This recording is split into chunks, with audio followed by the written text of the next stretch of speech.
हम अपने सामाजिक जीवन में भी क्रांति लाएं। जब तक हमारा सामाजिक जीवन पवित्र नहीं होगा, शास्त्र के अनुकूल नहीं होगा, तब तक आध्यात्म इसमें ठहरेगा नहीं। पवित्र बर्तन में ही पवित्र खाद्य सामग्री पवित्र रहती है। यदि बर्तन ही पवित्र नहीं, खाद्य सामग्री कितनी भी पवित्र क्यों ना हो, वो अपवित्र ही हो जाएगी। तो पहले हम भजन के द्वारा, अपने सद्व्यवहार के द्वारा, सद्विचार के द्वारा अपने तन को, मन को पवित्र करें, उसके बाद ही इसमें आध्यात्म ठहरेगा।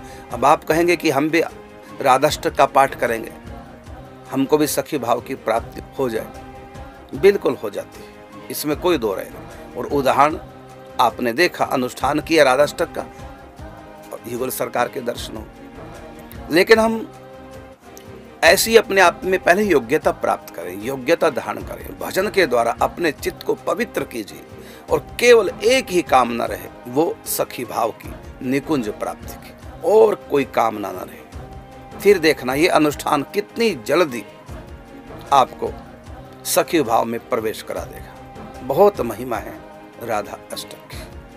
अब आपको मिलते हैं प्रतिदिन की भांति रात्रि 8:45 बजे आपके प्रश्नों को लेकर के चरण छाया YouTube चैनल पर। तब तक के लिए चाहेंगे आपसे अनुमति।